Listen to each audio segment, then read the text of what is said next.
Hey, can you all hear me all right? Typically I have a loud enough voice that I can yell all the way to the studio. The ones that work with me here in this place, they might even recognize that if I'm in the office, they pretty much hear it all the way through. Glad to have you all here. Glad to be here. Glad to be in the industry at the moment. As the leaders in the field on machine learning, on IT at the moment, I think there's a lot of responsibility in the game because things are moving onwards very quickly. With Digitalist, we've had this habit of trying to be as open box class, box brand as we can. We also challenge our clients, our friends, the people we work at to share their experiences. We think things go better that way. Typically we can reach things faster even, the more open we are. And that's why we have invited everybody in here as well. I'm going to tell you a little bit of what we do so that you get the context. And I'm going to present the speakers and talk a little bit on how we're going to run today and what we're going to do. The ones that want to be active during the presentations, during the talks in here, or even share stuff on the social media, do so. You can find the hashtag Digitalist wherever you go onto the most common platforms. We are recording. Some of the clips and some of the points will be shared online as well. And that's why we're trying to keep the timeline. On the other hand, after the talks, we definitely have time to do the workshops, do some group work. And we're not on a tight time pressure today. So let your mind also think a little bit. I know it's enough wind already, we've been through the day, we managed us all here, we're getting some drinks, but looking forward for the coming 2 hours. We create new software, that's what we do, in a nutshell. In here within the San Francisco studio, we do a lot of service design, CS design, and we combine that with the machine learning, deep learning, and AI. So we're trying to figure out how will the machine that is getting more intelligent all the time, how will the deep learning models, how are they best being interacted with humans? Whether we're driving a car, whether we are shopping, whether we're having a good time with our family, going home, waking up, what are the best ways to interact? And part of that also figuring out what are the most responsible ways to interact. And those are the points for our group work as well today. We do that every day. Every day we come to work, sometimes even during the weekends when you don't come here, our mind gets going in the spin of how will this be implied? What will it mean for us as humans? How will it affect on my business? How will it affect on my driving experience? How will it affect sailing? How will it affect my relationship with other people? And I'm especially glad, we have a good 3 speakers, good subjects today. We even going to see some demos and real-life examples of how things go. Challenge yourself in that thinking as well. Challenge the one that I'm here today. That's the whole spirit. That's the whole spirit of the Digitalist. That's the whole spirit of the event.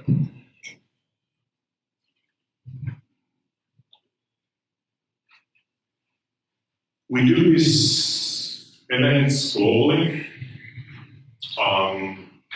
The biggest one, when you see this one, is back from Helsinki about a year ago or so. We have 1,000 people. We still managed to get good collaboration ongoing. The series of AI meeting design that we're actually kicking off now here will go to Vancouver in October. We'll do one in London at the same time, and then we are back here on the second week of October. Then we're back in the city and going to do our next series on the same subject. Because it's actually peculiar in a way. We tell we're professionals, we consult our clients, we drive a lot of projects on the line of machine learning and deep learning meeting the consumer behaviors or human behavior. And still, during my work career, I've been running paper machines, I've been manufacturing cars, I've been an engineer. This is probably the toughest thing I've ever done. It's a time on the industry that, in terms of neural networks and deep learning, we're inventing stuff that wasn't possible in the scale that we're doing it at the moment. And we're coming up with new things all the time. And in terms of user experience design, it's a fairly new academical arena going forward. So we're actually combining two things that kind of lack the typical 50 years, 100 years patterns of how things should be done. That's the reason why we probably have today so clever people in the room. Because I'm guessing, and from the first talks with everybody, recognize that we're all hungering with the same thing. The ones that are staying with the group work, make sure you think about it, because there will be 2 questions on our group work. Susan actually promised to give you like paper and pen if you want to. So the ones, and even though you wouldn't stay on the workshop, maybe you haven't even decided whether you want to stay on the workshop, you can still take a pen and paper. Make sure you get like 2, mostly. You get a striped work notepad and an unstriped one, a blank one. Since from the striped one, I mean, think about the possibilities, the upsides, the like be on a hype mode. Hey, I could use my business could go there if I would be able to do that. And the kind of have a 3-year mindset, thinking. And on the blank one, think on yourself. What I'm expecting? What I'm expecting machines and AI to do for me. Was it too hard? Everybody have the questions? If it feels hard, I'll promise you there's no wrong answers. So don't worry. Just let it go. Perfect fine. We'll help you through the workshop. If not me and Ilo will give you the right answers. Typically, if I'm having something in the work, then I can always go back to the Ilo is from northern part of Finland, and he always has the answers. I don't know if they're right or wrong, but he has the answers. So don't worry. Just let your mind go with the thinking while we're doing the talks. Then to the actual program. Good. So we have 2 sets to actually get your brain going. First one is going to be Cris. I've had the pleasure to actually work together a reasonably long time now with Cris from us in Digitalist. I've seen him working with our clients, solving the same issue, trying different type of patterns. And then we're going to have a little break after that. We'll set up the demo with Dario and Will, and then we're going to show a little bit thinking action and from a different angle. Practicalities after that. Everybody remember the things you want to do on social media. Yes, if you have a need for a restroom during the breaks or something like that, I hope you'll all find it's on our way out on the right-hand side here. Other than that, Cris, with big applause, welcome.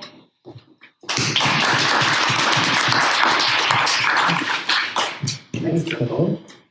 I'm going to switch up here.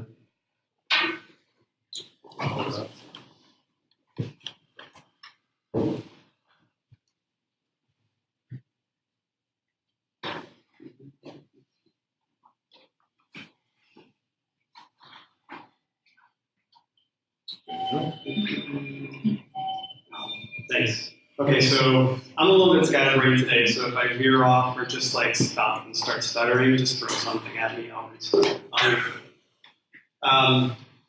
So can someone tell me what the subject of this image is?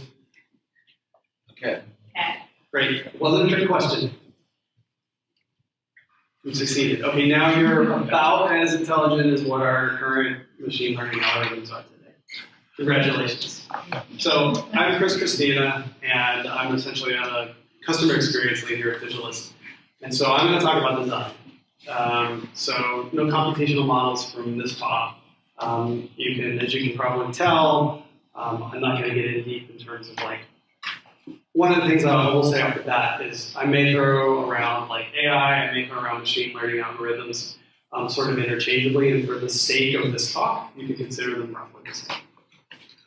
What we'll talk about today is a bit about how AI is going to impact the world of design, and a little bit of the reverse. So it's not quite exactly the inverse, but essentially how the field of design is going to impact AI projects. And finally, what does it mean for us right now? What do we need to be doing as designers? And as I talk about designers, I don't mean to be exclusive. I mean people who develop products and services. And so that means from a product or service level. To start off, we need to create a baseline. So when we talk about AI, what do we really mean in the context of these projects? And so to start off, I'm just going to map out a few concepts. So on the x-axis, and you don't need to look at the detail, but just on the x-axis, we're looking at a mapped out data. And for how many people are actually machine learning developers or AI experts in here? A few people. So you know what I mean when I talk about data. I'm talking about like maybe thousands data points versus hundreds of thousands of data points on the data line. And then up and down on the y-axis, we're looking at essentially cognitive load. So how difficult, how sticky is the problem? As we look at the bottom left, we see things like image recognition. So is it a cat with maybe a couple of blankets? Yeah, we're roughly about the same in terms of our capability. So if we go up the scale just to get into trickier situations, you can see when we look at, for instance, like translation, it's still a bit on the cusp. We probably do translation a bit better, but it's getting really good. But if you keep going up the ladder here in terms of complexity, things like business strategy, like what's the best approach for launching my hot new running shoes to millennials? That's tricky. It's a lot of variables. Things like if an alien were to come, would announce themselves in the context of this venue right now, how would we react? It's possible, by the way. One of us could be here. Trust no one. But if you move, no one? Come on. If you move along to the right-hand side, where you start to add lots and lots of data, that's when a huge shift occurs, and machine learning algorithms can really be much more powerful than we can be. And so things like, is this credit card transaction valid? Or is this spot on my skin melanoma? Things like that. So taking that in mind, taking the context of like what are we talking about with building AI products? What is the impact of AI on the design field? And so I'm going to talk about three things: automation, curation, and integration. And from an automation perspective, from the design side of things, and this is more toward sort of like the core level of design, like thinking about interfaces and things like that, is that AI will help replace some of the groundwork. And you'll probably hear this in other fields as well. It's also true in design, where things that used to take a long time to do, say specifications. So if anybody's built a web page before, what we used to have to do is take a web page and put all the boxes on the page, and then essentially like call out that the hero banner has a gutter of 20 pixels on each side, and there's 40 pixels in between each paragraph of text. We used to have to like mark it out on the page so the developer can go in and like translate that. And somebody's not seen that before, right? There are programs today that will automatically do that off of you. So you just pop it in and it pops out, and it's great, right? So that's just a simple example of how automation is getting in. And here, what you're seeing is Adobe Sensei. Everybody heard of or seen Adobe Sensei before? This was announced a few months ago. It's Adobe's AI program, and you can see that what they're doing here is they've uploaded a face. It's plotted out different points of recognition to then map out what you can change expression. You can see, just looking at the slider, you can change little things that used to take a half a day to a day to do, with about the same level of distortion. It's still distorted, but it's about the same level of distortion. Now, and on the next, I want to talk about curation. I'll see how this works.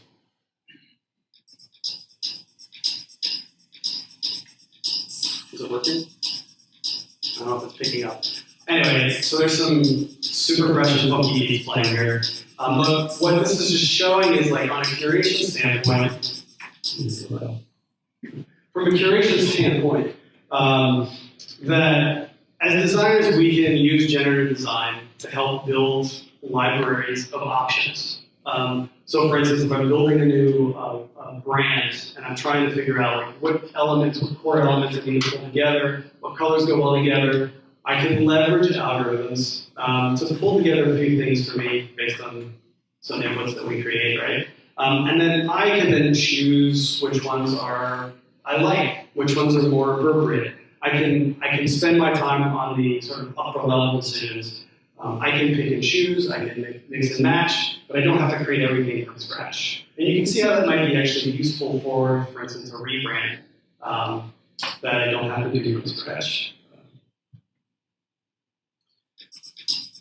And I hope this works. But the last thing is integration. So design is going to become, with the advent of more and more AI components to systems, design is going to become more of a field of systems thinking. So what I mean by that is, I feel like design has always sort of been the interpreter of technology and humans. And as interfaces get a little bit cloudier, potentially harder to navigate, we'll need to sort of rely on experts who have sociological, psychological backgrounds, so that we can leverage to make sure that the systems we build are connecting with the humans in the world. So as we build these, like, sort of increasingly complex solutions, it needs to make sense to me, to you, and to, like, my grandmother. My grandmother, whose idea of a smart home is sitting in her living room and having a cell signal, right? So our interaction with technology are different. We have to keep that in mind, as with any project. But as I'll talk about later, there's another layer that comes in when we're starting to introduce decision making that happens outside of what a human is doing. Is a woman? Yeah. I'm going to meet you. Can you guys hear this? Hello, Cuckoo. Hey, you're okay. There's something from the now. It's You have to say hey. Hey, Cuckoo. Okay, Cuckoo. What's the weather? What the weather? You want to know what is the weather? Tomorrow.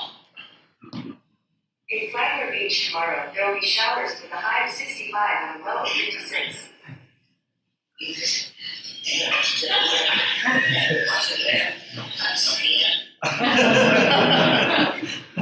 kind of funny, right? But that expression at the end, I'm scared. Like, that's something that we need to think about when we're building these for the field. The context is meaningful. Our approach to technology is going to be different for different populations.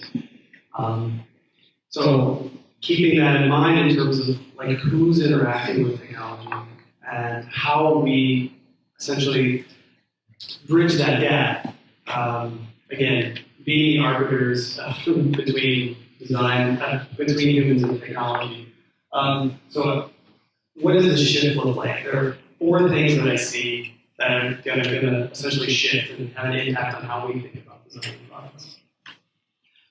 And I know this is nothing new, but it's number 1 in my book, and it's my talk, so I can put it at number 1.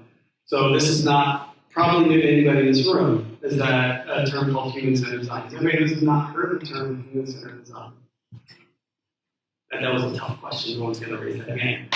But essentially, it's a term that we've used for years, and it's important here more than anything else because the consequences of what happens when we start building in algorithms are the shift is from scripting outcomes to essentially coming up with uncertain outcomes on some level, right? So there comes a lack of control. And I think that's a lot of what we saw in the last video. It's like, what's happening? I don't understand. And as we add more automation, we need to sort of take the mantle to proactively represent those users in the system, particularly those users who might have adoption problems. So I'm going to give you two examples. Is anybody here from Netflix? From Netflix? Oh, okay. Anyway, I love Netflix. They have a really awesome AI team. But I'm bringing this up because when I go to my homepage, I'm always looking for my list. It's like the things that I want to watch. I've marked them, whatever it is. House of Cards is an old slide, but I mean an old picture. But essentially, I've marked all the things that I want. Where does that appear? Sometimes it appears there, sometimes at the bottom, sometimes all the way up top. I have to scroll past the arrow. And I never know where it's going to be. So from a technological perspective, I'm learning a lot. Like they're learning a lot. They're figuring out where it needs to be. From a user perspective, it's really frustrating. There's no anchor point for me, and I don't have any expectation of what's going to happen. I have a lack of control, right? And so I'm talking about lack of control not as a necessarily bad thing, but it's a feeling, and it's something that we have to adapt to. And this, on the other hand, is Airbnb. Also has a great AI team. They rolled out smart pricing, a feature called smart pricing, a few months ago, almost a year ago actually now. Smart pricing, for those of you who don't know, is essentially this little button, and you press the little button, and for hosts, it would essentially look at neighborhood, it would look at how many ratings you have, what the size of your apartment is, how well lit your apartment pictures were. Essentially, it ran a number of algorithms to determine what essentially it thought that your house should be listed at for any given day, what price it should be. Well, then they beta tested it, and it bombed. And so they interviewed everybody, the participants, and said, why is this feature so bad? It's amazing. It was really accurate, too. It was a really good prediction. Well, a couple of things happened. One is this issue of this button. What does this button do? What is it going to do? How is it going to? Is it just going to write down my card for me? I mean, I'm slightly exaggerating, but to get a sense of again, there's a sense of control issue, right? But on the flip side, the other thing was people didn't necessarily want to give up the entire control. There were some users who were like, I know you're telling me that I could easily get $800 for this room right now. That's what the market is saying. But I'm not interested in that. I feel that's unethical. I want to cap it out at $250. Now, on the flip side, there are people who are saying, you know what? Okay, you're telling me it's worth $110, but I don't want to Airbnb that much, and this is just kind of a hobby. Don't talk to me unless it's $150. And so what they did is they included the same smart pricing, but they added a few elements that you could essentially bound it on either side if you wanted to, and have a little bit of control about how often it would list your apartment for you. I think now, the last time I checked, over 40% of listings use smart pricing now, and it's because they actually talk with participants and got feedback. That was just number one, but I spent the most time on one. The second thing is communication and collaboration. And this is just at a high level, when an autonomous agent is talking to a human agent, and then maybe more autonomous agents in the mix, how do they communicate? How do they create handoffs? When there are conflicts of interest, Who determines what the priority is? How are those things communicated? And so the handoff, the authority, all those communication, collaboration issues, that's really a design challenge in and of itself. And the field of like C2, C4 has been around for 50, 60, 70 years. We haven't solved it yet. But it's going to become more of a problem. So it's something we should pay attention to. I don't have answers. The third thing is essential transparency. So as I mentioned, I sort of alluded to before, any project where we're integrating this layer of an algorithm, we introduce a layer, potentially a layer of opacity. And so now there's this extra layer between the designers of the system and their intended audience. So one of the things that we can do, and there's a debate, and I'm sure a lot of people here have opinions about what that transparency needs to look like. And I'm not suggesting at all that we need to show exactly what these algorithms are doing, like how they're operating. There's been arguments that needs to happen. That may be too far. I don't know exactly where the line is. But I think as a baseline, if we show what data is being used and how it's being used, that gets us 90% of where we need to be from a human perspective. And I hope that everybody can see this, but if we build transparency in the systems, it's been shown that transparency essentially equals trust. Trust equals adoption, trust equals tenure over the long haul. So it's something that is really important. And finally, number 4 is inclusivity. And you guys know the term garbage in, garbage out. And it's not quite apt, but what I mean by that, what I really want to say is that obviously whatever we put in the systems is what we get out. And is everybody familiar with AI? Okay. It was essentially Microsoft's Twitter bot. It was an experiment. It was a good experiment. It got launched one morning, and it said, "Hello world," right? And it was designed to read and integrate and react to everybody's tweets who tweeted at it, right? And after a couple of hours, I know you can see this, but after a couple of hours, it started getting weird. It said, "I just hate everybody." Which is kind of funny, but weird. But then a couple hours later, it was just like racist tweet after racist tweet. And, to some extent, that's can be what Twitter is like. Can be what the internet is like. It was mirroring what the world it was in. But that's dangerous. And so the thing I want to point out here is that we all obviously put our implicit biases into any system we design. So danger number 1, we already know about, is that when we design systems, we design our implicit biases in. But the second danger, this is the danger that's coming from integrating machine learning algorithms, that when we add in a new input, we have a second option, we have a second opportunity to amplify those biases. So it's something that we have to think about when we design systems. Whenever we feed in new data, we have to understand what that data is doing to the output. And I can talk a lot about this after the talk we did one. But one of the things we can do, one simple thing we can do, solve it all, is just have a variety of voices. Make sure that the designers of the system are essentially representative of who the audiences are. So what's the takeaway? If we as product service designers sit here and look at the world through an AI lens, what are the things we need to think about? 2 takeaways. One is we need to think our role and our control. So the design process is going to be different, but as I mentioned before, our reliance on scripting the outcome is diminished.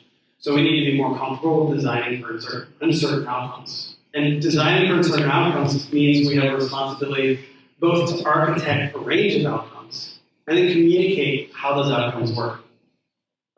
What are my choices now? Why are they better choices? Why has it changed from last time?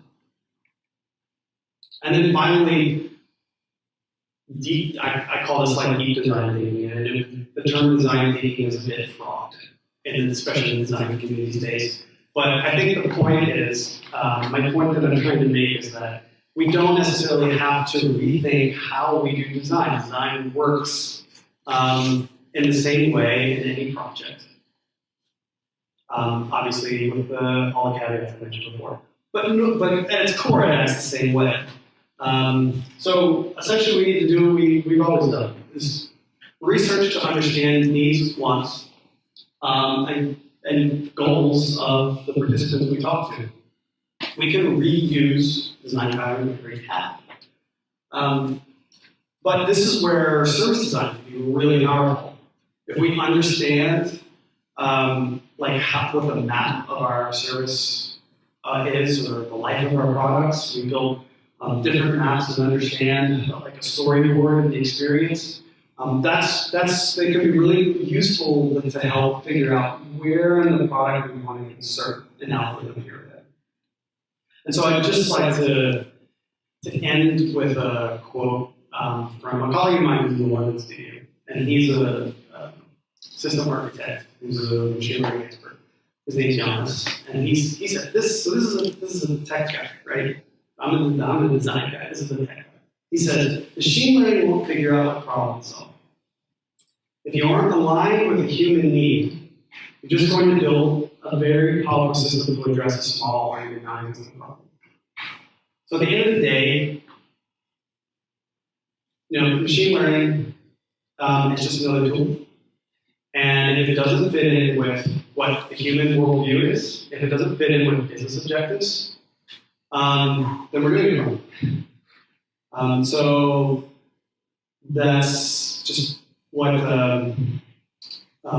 So at the end of the day, those three things need to be considered. So the technology, business opportunity, and the human. And so I'm talking obviously from a human lens, and we'll see some other opinions.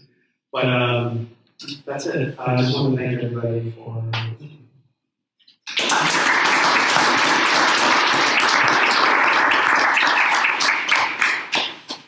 Perfect. I don't think we're going to have time for questions, but I'll be around. You promised to be around. Yeah. Okay, well that's good. That's good. We're going to have a little break. Maybe about 6.4 minutes, if you're pretty sharp. 6.4 will be perfect. Just grab a little drinks and stuff like that, and while we and Darius will set up the demo and prepare for the speech, then we'll welcome up that. Feel free to grab Cris. Feel free to leave a comment on his speech on Twitter if you wish to do so. Feel free to prepare a really good question, and we'll have time for that in the end of this. Okay? Good.